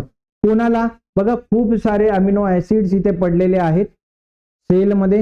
हे अमिनो ऍसिड आणण्याचं काम कोण करतंय, ट्रान्सफेरल RNA. ओके, मग हा ट्रान्सफेरल RNAचं काम या ठिकाणी आता चालू झालेलं आहे. बघा याला काय म्हणतो आपण, ट्रान्सफेरल RNA. हे त्याचं स्ट्रक्चर आहे. याच्यामध्ये तुम्हाला असे 3 दांड्या दिसतात, 1 2 3. याला म्हणतात न्यूक्लिओटाइड. काय म्हणतात, हे 3 न्यूक्लिओटाइड आहेत. किती न्यूक्लिओटाइड आहेत, 3. आणि हे 3 न्यूक्लिओटाइड एका पर्टिक्युलर अमिनो ऍसिडला कॅरी करतात. काय करतायत, हे 3 जे न्यूक्लिओटाइड आहेत एका पर्टिक्युलर अमिनो ऍसिडला कॅरी करतायत. आता बघा, आता उदाहरणार्थ या ठिकाणी आहे तुमचा मेसेंजर RNA. काय आहे, या ठिकाणी आहे तुमचा समजा A, इथं आहे G आणि इथे आहे C. आहे A म्हणजे काय, G म्हणजे काय, C म्हणजे काय आहेत. हे कुठून कॉपी केलंय आपण, डीएनए पासून कॉपी करून आणलेले, बरोबर. आता हा tRNA काय करतो, अशा न्यूक्लिओटाइड्सला घेऊन येतो जो याच्या काय असणार आहे, कॉम्प्लिमेंटरी असणार आहे. याच्या काय असणार आहे, कॉम्प्लिमेंटरी असणार आहे. याचा अर्थ काय, जर इथे हे असेल तर इथे काय ऍडेनाइन आहे, तर इथे काय असेल रे, युरॅसिल असेल. गुआनिन आहे तर इथे काय असेल, सायटोसिन. सायटोसिन असेल तर इथे काय असेल, गुआनिन. ओके, आता 3 जर हेच न्यूक्लिओटाइड असतील, AGC चे कॉम्प्लिमेंटरी, ज्या न्यूक्लिओटाइड वर युरॅसिल त्याच्यानंतर काय असेल, सायटोसिन आणि गुआनिन असेल, तरच ते इथे मॅच होतील, बरोबर आहे. जर समजा इथे जर ऍडेनाइन असतं तर हे मॅच होतंय का, नाही, हे मॅच होणार नाही, हे मॅच होणार नाही. मग हा tRNA इथे थांबणार नाही. जिथे मॅच होईल तिथे तो पुढे पुढे पुढे सरकत राहील. पण आता इथे काय रे, सायटोसिन आहे तर इथे ग्वानिन आहे, म्हणजे हे तिन्ही न्यूक्लिओटाइड या कोडला मॅच करतायत का? येस. मग हा इथे थांबेल, बरोबर, याच्या बरोबर पेअर करेल. ठीक आहे. आता पुढे परत एक कोड आहे, समजा CGA. काय पुढे कोड काय mRNA वर CGA. आता दुसरा ट्रान्सफेरल RNA येईल ज्याच्यावर कोड असेल काय, ग्वानिन, सायटोसिन आणि युरॅसिल असा कोड असेल ज्याच्याकडे, तो इथे थांबेल आणि त्याच्याकडे एक वेगळा अमिनो ऍसिड असेल. जेव्हा दुसरा ट्रान्सफेरल RNA इथे फिक्स होईल त्यावेळेस पहिला RNA डिटॅच होईल, निघून जाईल. हा फक्त एवढाच भाग निघून जाईल, बरोबर, आणि इथे काय सोडून जाईल, हा अमिनो ऍसिड. परत पुढचा tRNA इथे येईल त्यावेळेस हा डिटॅच होईल, हा हा अमिनो ऍसिड इथे सोडून जाईल आणि हे दोन अमिनो ऍसिड एका बॉन्डने कनेक्ट होतील. त्या बॉन्डला म्हणतात पेप्टाइड बॉन्ड. त्याला काय म्हणतात? ओके. सो हा जो तीन न्यूक्लिओटाइडचा ग्रुप आहे, group of 3 nucleotide is known as a triplet codon. याला काय म्हणतात? आणि हे ट्रिपलेट कोडॉनने पुढे पुढे पुढे पुढे शिफ्ट होत असतो, बरोबर. आता हा जो रायबोझोम आहे हा काय होतो रे, या 3 कोडॉन नंतर पुढे शिफ्ट होतो, परत पुढे शिफ्ट होतो, परत पुढे शिफ्ट होतो, म्हणजे एका ठिकाणाहून दुसऱ्या ठिकाणी जातोय का? येस. ओके. सो याला काय म्हणतात? ट्रान्सलोकेशन. याला काय म्हणतात? Translocation. Shifting of tRNA by using a ribosome in a form of triplet codon from left mRNA to right mRNA. Left mRNA कडनं कुठे शिफ्ट होत आहेत? राईट mRNA कडे शिफ्ट होत आहेत. या तीनच्या याने जातात, ह्याला काय म्हणतो आपण? ट्रान्सलोकेशन. आणि हे ट्रान्सलेट होते, इन्फॉर्मेशन काय होते? ट्रान्सलेट होते आणि अमिनो ऍसिड्स काय होत आहेत? तयार होत आहेत. ओके. चला मग ही इन्फॉर्मेशन आता बघून घेऊया. हा tRNA ज्याच्याकडे काय आहे? अमिनो ऍसिड आहे. ओके. याला काय म्हणतो आपण? Transfer RNA. याचं काय काम आहे? हा अमिनो ऍसिड घेऊन येणे. आला हे बघा, अमिनो ऍसिड घेऊन येतोय. Yes or no? जेव्हा इकडे एक कोडॉन येतोय ट्रिपलेट कोडॉन, तेव्हा अगोदरचा ट्रिपलेट कोडॉन निघून जातोय. Yes or no? आणि हा निघून जातो, पण त्याच्या सोबत आणलेला अमिनो ऍसिड बघा सोडून जातोय. सोडतोय का? बघा हा पुढचा आला, हा अमिनो ऍसिड सोडला आणि these amino acids are connected by a peptide bond. हे अमिनो ऍसिड कशाने कनेक्ट होत आहेत? Peptide bond. असे खूप सारे अमिनो ऍसिड्स एकत्र आले की त्याच्यापासून काय तयार होतं? प्रोटीन. काय तयार झालं रे? प्रोटीन. यालाच आपण काय म्हणतो? कॉम्प्लेक्स प्रोटीन असं म्हणतो. यालाच आपण काय म्हणतो? Complex protein. म्हणजे आता आपल्या बाळाच्या शरीरामध्ये हे प्रोटीन आलेलं आहे. आता डेफिनेटली त्या बाळाचे डोळे कसे असणार? ब्ल्यू कलरचे असणार. समजलं का? सो ही जी ट्रान्सलेशनची प्रोसेस आहे, याच्यातनं आपण काय तयार केलं? प्रोटीन तयार केलेलं आहे. ओके. आय होप तुम्हाला हे दोन्ही पद्धत समजलेल्या असतील. ओके. सो ट्रान्सलेशन आणि ट्रान्सलोकेशन आपण शॉर्टकट मध्ये बघूया. The mRNA form in nucleus comes into the cytoplasm. Okay. जो mRNA तयार झालेला आहे, काय तयार झालाय? हा कुठे आला रे? It brings in a coded message. तो कोडेड मेसेज मध्ये आला होता का? बघा हा mRNA कोड घेऊन आला होता का? DNA कडनं. कोणाकडनं घेऊन आलाय? DNA कडनं. The message contains the codes for amino acid. हा जो मेसेज आहे हा कशाचा कोड घेऊन आलाय रे? अमिनो ऍसिडचा कोड घेऊन आलाय. बघा हे 3 जण एकत्र येतील तेव्हा एक पर्टिक्युलर अमिनो ऍसिड तयार होईल. समजतंय सगळ्यांना? ओके. The code. आता बघा ही इम्पॉर्टंट डेफिनेशन आहे. ही डेफिनेशन ट्रिपलेट कोडॉनची इम्पॉर्टंट आहे. The code for each amino acid. बघा एका अमिनो ऍसिड साठी एक कोड असेल 3 जणांचा of 3 nucleotides is called as triplet codon. काय म्हणणार याला? ट्रिपलेट कोडॉन असं म्हणणार. समजलं का? येस. ही इन्फॉर्मेशन आपण ऑलरेडी बघितलेली आहे. फक्त आता आपलं काम काय? पटापट वाचायचं आणि पुढे जाऊया आपण. चला पुढे काय म्हटलंय बघा, इच mRNA is made up of 1000 of triplet codon. बघा जो प्रत्येक mRNA, हा mRNA जो कुठून आलाय, डीएनए कडे, याच्याकडे थाउजंड्स ऑफ ट्रिपलेट कोडॉन आहेत का? बघा या तिघांचा ग्रुप एक ट्रिपलेट कोडॉन, यांचा एक ग्रुप एक ट्रिपलेट कोडॉन, या तिघांचा एक ग्रुप एक ट्रिपलेट कोडॉन, हा एक ट्रिपलेट कोडॉन, हा एक ट्रिपलेट कोडॉन. असे किती ट्रिपलेट कोडॉन आहेत? थाउजंड्स ऑफ ट्रिपलेट कोडॉन आहे as per the message on mRNA. हे कुठून आले? mRNA वर जसा मेसेज होता बघा, हा mRNA याच्यावर जसा मेसेज आहे, amino acids are supplied by the tRNA. आपण बघितलं होतं tRNA आला होता, येस ऑर नो? जो काय घेऊन आला होता? अमिनो ऍसिड्स घेऊन आला होता, पण तो कोणानुसार घेऊन आला होता? या मेसेज नुसार. जो कोणावर होता हा मेसेज? mRNA वर होता. ओके, समजतंय ना सगळ्यांना?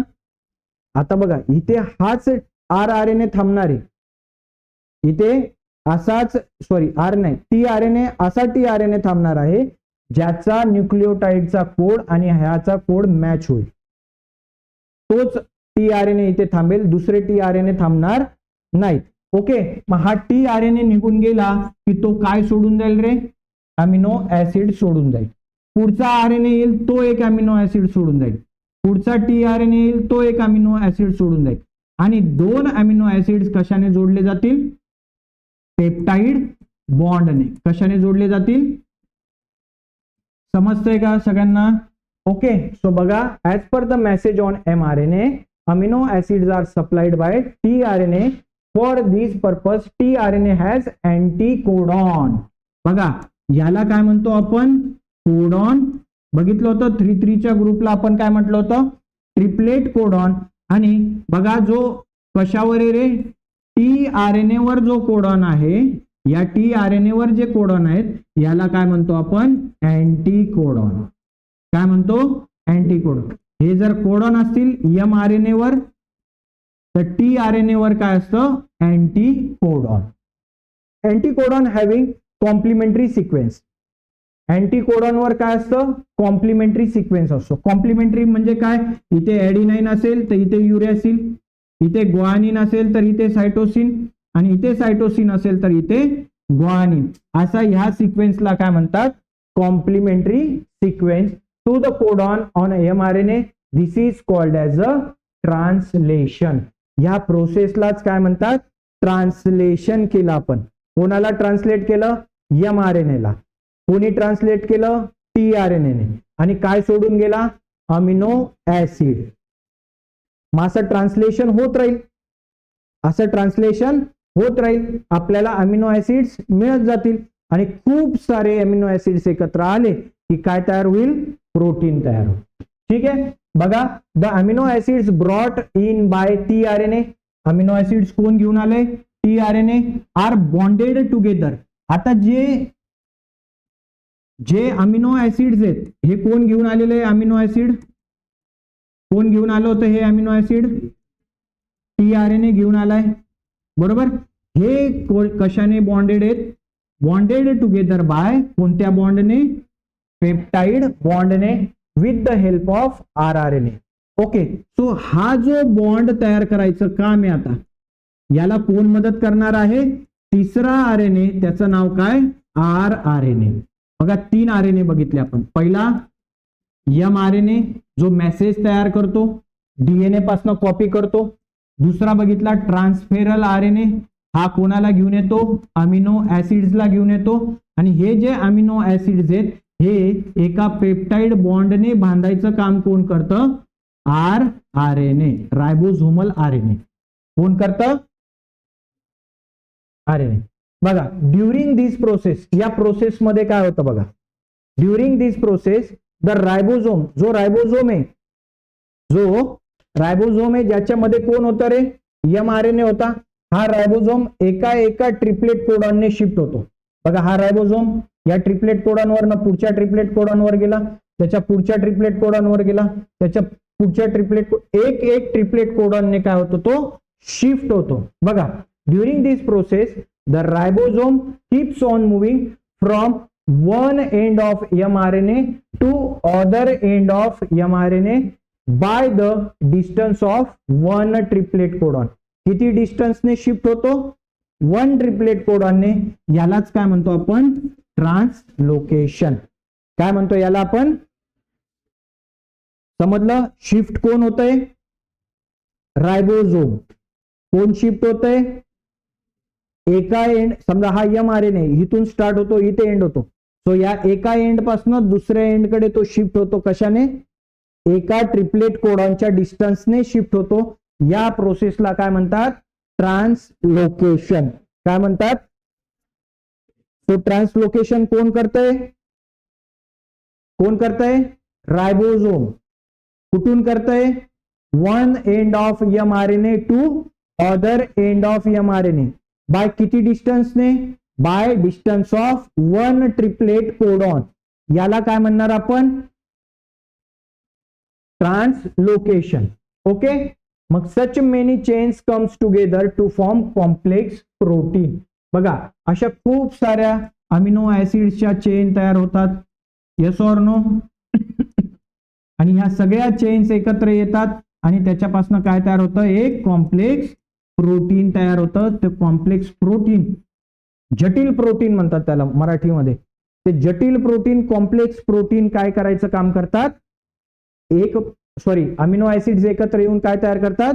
प्रोटीन तयार करतात. आणि त्या प्रोटीन मध्ये आता ती तुमच्या शरीरामध्ये ते प्रोटीन आल्यामुळे आता तुमच्या डोळ्याचा रंग कसा असेल? ब्ल्यू कलरचा असेल. ठीक आहे. कशी इन्फॉर्मेशन कॉपी झाली? ती इन्फॉर्मेशन तुमच्यापर्यंत कशी पोहोचली हे कळलं? समजलं का? Okay. These protein control various function in the body, living organism and their appearance too. Okay. आता हे जे प्रोटीन आहे आपल्या शरीरामध्ये आलेलं, हे वेगवेगळ्या प्रकारच्या फंक्शन्स आपल्या शरीरामध्ये घडून आणतं. वेगवेगळ्या प्रकारचं अपीरियन्स आपल्यामध्ये दिसतं. मग बघा, एखाद्याच्या शरीरामध्ये जर कर्ली हेअर्स वाले प्रोटीन आले तर त्याचे हेअर्स कसे होणार आहेत? कर्ली. बरोबर. बघा, एक गोष्ट सांगतो. मदरकडनं, आईकडनं ड्युरिंग फर्टिलायझेशन कडनं आईकडनं एक सेल डोनेट होते. मदरकडनं एक सेल डोनेट होते. त्या सेलचं नाव आहे एग्स. त्याला ओवम असं पण म्हणतात.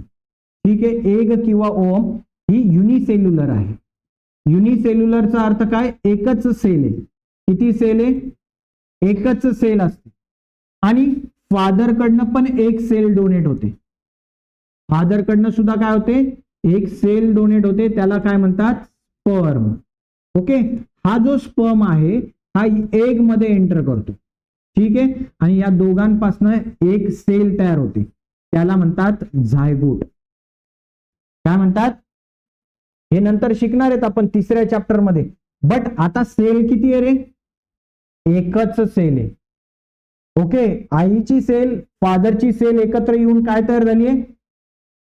एकच सेल आहे. आणि आता जे प्रोटीन तयार झाले हे प्रोटीन कोणाच्या शरीरामध्ये आलेले आहे? या सेल मध्ये आलेले आहे. कुठे आलेले आहे? ही इन्फॉर्मेशन या सेल मध्ये आलेली आहे. आता ही सेल काय होईल रे? डिवाइड होईल. एका सेल पासून किती सेल तयार होतील? दोन सेल. या दोनापासून किती तयार होतील? चार सेल. चार पासून किती होतील? 8, 16, 32, 64 असं मल्टिप्लाय होत जाईल. 128 मल्टिप्लाय होत जाईल. आणि मग सेल डिवाइड होत आहेत. सेल पासून काय तयार होतील? टिश्यू. टिश्यू पासून काय तयार होतील? ऑर्गन. मग हळूहळू डोळे तयार होतील. डोळ्यांमध्ये ही प्रोटीन जाईल. हे जे प्रोटीन इन्फॉर्मेशन घेऊन आले हे कुठे जाईल? डोळ्यामध्ये. डोळ्याचा रंग कसा होईल? ब्ल्यू. काही इन्फॉर्मेशन केसांमध्ये जाईल. ते केस कसे होतील? एक तर कर्ली होतील, स्ट्रेट होतील, भुरे होतील, काळे होतील. समजतंय? हे कधी होतं? At the time of fertilisation. नंतर मेडिकल मध्ये भेटत नाही. डोळे ब्ल्यू करायचे, द्या जीन्स, द्या डोळ्यात टाका, असं ड्रॉप टाकला आणि डोळे ब्ल्यू झाले, असं होतं का? नाही. हे कधी होतं? या टायमाला होतं. समजलं का तुम्हाला आता? ओके. या ठिकाणी मग आपलं ट्रान्सक्रिप्शन, ट्रान्सलेशन अँड ट्रान्सलोकेशन हे तिन्ही भाग झालेले आहेत. सगळ्यात महत्वाचं परीक्षेला काय आहे? पहिली डेफिनेशन जेनेटिक्सची, हेरिडिटीची, ट्रान्सक्रिप्शन, ट्रान्सलेशन, ट्रान्सलोकेशन या डेफिनेशन येतील 5. सगळ्यात महत्वाची डेफिनेशन आहे ती पुढची आणि ती आहे म्युटेशन. काय आहे? म्युटेशन. आता म्युटेशन काय भानगडे हे समजू आणि आजचं लेक्चर या ठिकाणी संपूया. ओके, येतंय सगळ्यांच्या लक्षामध्ये? म्युटेशन काय भाग आहे? आता बघा, ओव्हर बाय पिरियड ऍनिमल्स मध्ये थोडे थोडे थोडे थोडे चेंजेस होत गेले आणि आजचं ह्युमन माणूस, प्रगतशील माणूस आज अशा पद्धतीने आहे. दिसतोय? एखादा चिंपांजीचा फोटो बघा, आपला फोटो बघा, त्याच्यामध्ये आणि आपल्यामध्ये थोडं साम्य आहे का? आहे. त्याला हात आहेत, आपल्याला पण आहेत. त्याला पाय आहेत, आपल्याला पण आहेत. त्याला तोंड आहे, आपल्याला पण तोंड आहे. डोळ्याची पोझिशन बघा, नाकाची पोझिशन, तोंडाची पोझिशन, बोटांचा 5 बोट त्याला आहेत, 5 बोट आपल्याला आहेत, खालच्या पायाला 5 बोट आहेत, त्याला पण आहेत, आपल्याला पण. सिमिलॅरिटी आहे, बट काही चेंजेस सुद्धा आहेत. काय आहेत सर? त्याच्या पूर्ण शरीरावर केसच केस, आपल्या शरीरावर आहेत तेवढे केस, म्हणजे आपल्या शरीरात काहीतरी चेंजेस झालेले. माकडाला शेपूट आहे, आपल्याला आहे का? चेक करा, आहे शेपूट, म्हणजे आपल्यात काहीतरी चेंजेस झालेले आहे. मग शेपूट असण्याचं पण काहीतरी जेनेटिकल इन्फॉर्मेशन असेल, अंगावर केस असण्याची सुद्धा काही जेनेटिकल इन्फॉर्मेशन असेल. कदाचित ती इन्फॉर्मेशन एका मदर कडनं किंवा फादर कडनं त्याच्या बेबीला ट्रान्सफरच नाही झाली, त्याच्यामुळे त्याच्या शरीरावरचे केस कमी झाले. हळूहळू हळूहळू केस काय होत गेले? कमी कमी कमी कमी होत गेले आणि आता आपल्या शरीरावर आहेत केस, नाहीयेत का? आहेत. बट माकडाच्या शरीरावर जेवढे, चिंपांजींच्या शरीरावर जेवढे, तेवढे आपल्या शरीरावर दिसतात का? नाही. म्हणजे चेंजेस होत गेलेले. मग हे चेंजेस होण्याची जी पद्धत आहे तिला काय म्हणतात? म्युटेशन. आता हे कोड आहे बघा, हा mRNA हा मेन सिक्वेन्स आहे. हा कुठून कॉपी केलेला आहे रे सर? डीएनए मधनं कॉपी केला. हा डीएनए कुठे होता? न्यूक्लियस मध्ये. न्यूक्लियस मधनं हा कॉपी केला. आता हा कुठे आला रे बाहेर? सायटोप्लाझम मध्ये. न्यूक्लियसच्या बाहेर लिक्विड आहे, त्या लिक्विडला सायटोप्लाझम म्हणतो. या सायटोप्लाझम मध्ये येताना बघा पहिला कोड होता थायमिन. थायमिन हा काय? ऍडेनाइन. ऍडेनाइन आहे. ओके. सायटोसिन. सायटोसिन. पुढे होता काय? थायमिन, ग्वानिन आणि सायटोसिन. हा रिप्लेस झाला आणि त्याच्या जागी बघा बघा कोणता होता दाखवतो मी तुम्हाला. थायमिन. कोणता होता इन्फॉर्मेशन? थायमिन, ग्वानिन आणि सायटोसिन. हा डीएनए बरं का. काय? कारण डीएनए मध्ये थायमिन असतं. जर mRNA राहिला असता तर काय राहिलं असतं? युरॅसिल. बघा आता कोड काय होता रे? थायमिन, ग्वानिन आणि सायटोसिन. आता हा थायमिन, ग्वानिन आणि सायटोसिन हा भाग निघून गेला सडनली आणि त्याच्या जागी दुसराच नवीन कोड आला. बरोबर? मग काय होईल? चेंज होईल की नाही होणार? उदाहरणार्थ आपल्या रेसिपीमध्ये एक पद्धत होती की आपण त्याच्यात टाकायचो तर मीठ, पण मीठ गेलं निघून, मिठाच्या ऐवजी चुकून टाकली साखर. मिठाच्या ऐवजी काय टाकली? आता तयार होणारं चिकन हे खारट असेल की गोड असेल? म्हणजे चेंज झाले की नाही? हो. मग या कोडॉनमध्ये हे ट्रिपलेट कोडॉन आहेत, या कोडॉनमध्ये ऑल ऑफ सडन काय होतं रे? चेंज होतं. जो कोड असायला पाहिजे होता तो कोड गेला निघून, त्याच्या जागी दुसराच कोड आला. मग आता त्या समोरच्या बॉडीमध्ये काय होणार आहे? तुम्हाला काय दिसून येणार आहेत? चेंजेस दिसून येणार आहेत. हे चेंजेस चांगले पण असू शकतात, हे चेंजेस वाईट सुद्धा असू शकतात. कळलं तुम्हाला? मग चांगले काय असतील की त्याच्यामध्ये थोडे थोडे थोडे थोडे बदल होत जातील आणि काहीतरी बदल होईल. ओके. पण जर ते हार्मफुल असतील तर त्या व्यक्तीचा जीव सुद्धा जाऊ शकतो. जे होणारं बाळ आहे, बेबी आहे, हे काय असेल? त्याच्या शरीरामध्ये वेगवेगळ्या प्रकारचे डिसऑर्डर पण होतील. तो मेंटली डिस्टार्डेड पण असू शकतो. म्हणजे काय, वेडा, लहानपणापासूनच वेडा, त्याच्या तोंडातनं लाळ गळते, नाकातनं शेंबूड गळतोय. कधी कधी आपण बघतो काही मुलं असतात अशी, ओके, पण ते फक्त वयाने वाढत जातात पण बुद्धी त्यांची वाढत नाही. सो ह्या प्रकारचे डिसऑर्डर्स त्यांच्या शरीरामध्ये निर्माण झालेले असतात. जे प्रॉपर इन्फॉर्मेशन त्यांच्या शरीरामध्ये यायला पाहिजे होती, जेनेटिकल इन्फॉर्मेशन यायला पाहिजे होती, ती प्रॉपर जेनेटिकल इन्फॉर्मेशन न आल्यामुळे त्यांच्या शरीरामध्ये अशा प्रकारचे बदल आपल्याला दिसून येतात. सो म्युटेशन कधी कधी चांगलं पण असतं, म्युटेशन वाईट सुद्धा असतं. चला मग आपण बघूया काय म्युटेशन म्हणजे काय. Living organisms can produce new individual like themselves due to the genes only and some of these genes are transmitted to the next generation without any change. बघा काय म्हटलंय, लिव्हिंग ऑर्गॅनिझम्स आपल्यासारखा जीव प्रोड्यूस करतात. Produce new individual, new individual म्हणजे काय, आपल्यासारखाच नवीन जीव तयार करतात. कशाने रे, कशाच्या मदतीने, जीन्सच्या मदतीने. जेनेटिकल इन्फॉर्मेशन काय करतात, ट्रान्समिट करतात कोणाला, नेक्स्ट जनरेशनला विदाउट एनी चेंज, कोणताही चेंज न होता करतात. येस, कधी कधी काय होतं, ही जी एक्झॅक्ट इन्फॉर्मेशन ट्रान्सफर करायच्या ऐवजी some of the characters of parents are transmitted to their offspring. काही कॅरेक्टर आईकडनं येतात, काही कॅरेक्टर फादरकडनं येतात. असं होतं का की सगळेच कॅरेक्टर आईकडनं आले, सगळेच कॅरेक्टर फादरकडनं आले, असं होतं का, नाही. कधी कधी असं होतं की डोळे आईवर असतात, शरीराचा कलर, स्किन कलर वडिलांवर असतो, बरोबर. बाकी सगळ्या बॉडीच्या ऍक्टिव्हिटी किंवा दिसणं, डोळे, डोळ्यांचा रंग, केसांची हेअरस्टाईल सगळी आईवर आहे. बापासारखा रागीट येतो पोरगा. म्हणजे काय होतं की सगळे कॅरेक्टर आईकडनंच येतात असं नाही. काही कॅरेक्टर आईकडनं, काही कॅरेक्टर फादरकडनं म्हणजेच पॅरेंट्स कडनं आपल्याला मिळतात. हाऊएव्हर कधी कधी काय होतं, समटाइम्स सडन चेंजेस ऑकर्स. बघा कधी कधी सडन चेंज होतं, जो सिक्वेन्स म्हणजे जे जीन्स ट्रान्सफर व्हायला पाहिजे होते ते ट्रान्सफर न होता काय होतं, sometimes sudden changes occurs in those genes. या जीन्स मध्ये अचानकपणे काय होतात, चेंजेस होतात. चेंजेस झाल्यामुळे काय होतं, any nucleotide of the genes changes its position. बघा हा जो न्यूक्लियोटाइड आहे त्याने त्याचं पोझिशन काय करून टाकली, चेंज केली, आणि त्याच्यामुळे काय झालं, causes a minor change which is nothing but the mutation. एक मायनर चेंज झाला, त्या मायनर चेंजलाच आपण काय म्हणतो, म्युटेशन म्हणजे चेंज, बदल. काय होतं मग समोरच्या बॉडीमध्ये बदल दिसून येतो. समजलं का तुम्हाला, ओके. याला आपण काय म्हणतो, म्युटेशन असं म्हणतो. ओके, आता आजच्यासाठी आपण इथे थांबूया. ओके, आपण काय काय बघितलं आज, काही सायंटिस्टची नावं बघितली.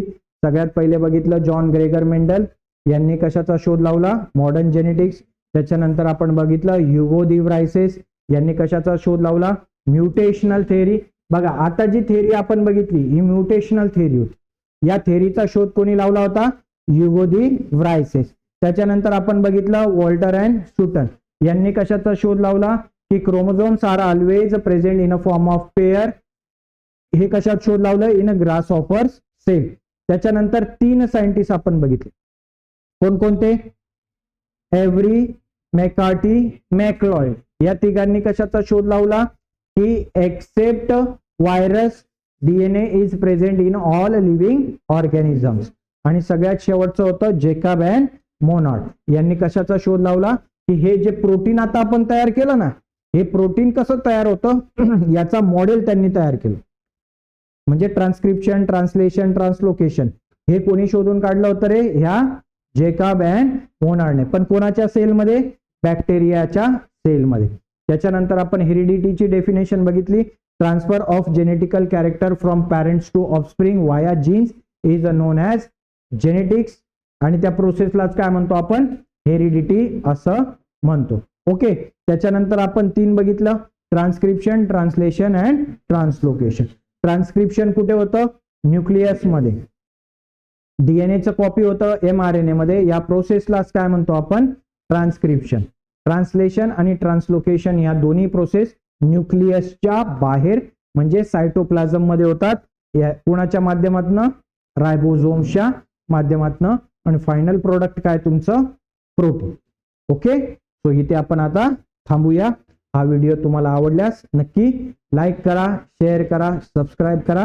काही अडचण असेल, काही तुम्हाला शंका असेल तर तुम्ही कॉमेंट्स करायला विसरू नका.